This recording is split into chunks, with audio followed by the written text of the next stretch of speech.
ಮುಖದಲ್ಲಿ ಕಾಣುತ್ತಿರುವಂತಹ ವರ್ಚಸ್ಸು, ಒಪ್ಪು, ವಸ್ತ್ರ, ವಾಕ್ಯ, ವಿದ್ಯೆ, ವಿನಯದಿಂದ ನಿಮ್ಮನ್ನ ನೋಡಿದ್ರೆ ಮಹಾಪುರುಷರಾಗಿ ಕಾಣ್ತಾ ಇದ್ದೀವಿ.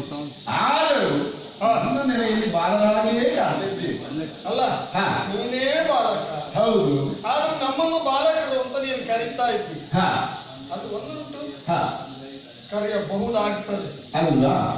ಯಾಕೆಂದ್ರೆ ಒಳಗಿಂದ ದೊಡ್ಡವರ ಯಾವ ರೀತಿ ಒಟ್ಟು ಅಂದ್ರೆ ಒಳಗೆ ಬಹಳ ತುಂಬಿಕೊಂಡಿದ್ರೆ, ಒಳಗಿಂದ ಒಂದು ಮಾನಸಿಕವಾಗಿ ವಯೋವೃದ್ಧತೆ ಬಂದಿದ್ರೆ, ಸರಿ ಸರಿ, ಮತ್ತೆ ಆವಲಿಂದ ಬಂದದ್ದು ಕೇಳ್ತಾ ಇದ್ದೀನಿ.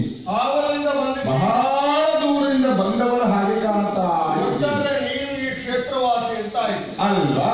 ಅಲ್ಲದೆ ಇದ್ರೆ ನಿನ್ನ ಬಾಯಿಂದ ಈ ಪ್ರಶ್ನೆ ಹುಟ್ಟುವುದಕ್ಕೆ ಸಾಧ್ಯವೇ ಇಲ್ಲ. ಹೌದು, ಬಹಳ ದೂರದಿಂದ ಬಂದವರಾಗಿದ್ದೀರಿ. ಇಲ್ಲಿಯವರಲ್ಲ ನಾವು ಹೇಳುವುದು, ನೀವು ಗೊತ್ತಾಗಿದೆ. ತಮ್ಮ ಮುಖದಲ್ಲಿ ಕಾಣುತ್ತಿರುವಂತಹ ಕಾಂತಿಯನ್ನು ಯೋಚಿಸಿದ್ದಾರೆ. ವದನ ಎನ್ನುವಂತದ್ದು ವದನವನ್ನ ಗುರುತಿಸ್ತದಂತೆ. ಎಲ್ಲಿಂದ ಬಂದಿದ್ದೀರಿ, ಇಲ್ಲಿಗೆ ಬಂದಿದ್ದೀರಿ, ನಿಮ್ಮನ್ನ ಹೆತ್ತಂತ ಮಾತ ಪಿತರ್ಯಾರು ಅದನ್ನೆಲ್ಲ ಹೇಳಬೇಕು ಅಷ್ಟೇ.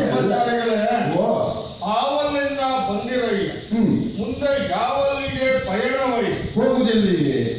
ಶಾಬಾಷ್.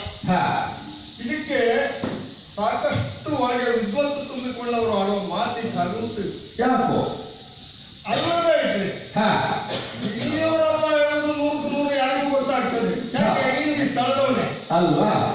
ಮತ್ತೆ ನಾವು ಎಲ್ಲೋ ಹೋಗಲಿಕ್ಕಿದ್ದೇವೆ, ಯಾರು ನಾವು ಗುರುತಿಸ್ತೇವೆ. ಇಲ್ಲಿ ಇರ್ಲಿಕ್ಕೆ ಬಂದವರೆಲ್ಲ ಹೇಳುವುದು ನಿಮಗೆ ಗೊತ್ತಾಯ್ತು. ಇರುವಂತೆ ಜೊತೆಯಲ್ಲಿ ನಿಮ್ಮ ಮುಖವನ್ನು ನೋಡಿದೆ. ಈ ಕಾಣ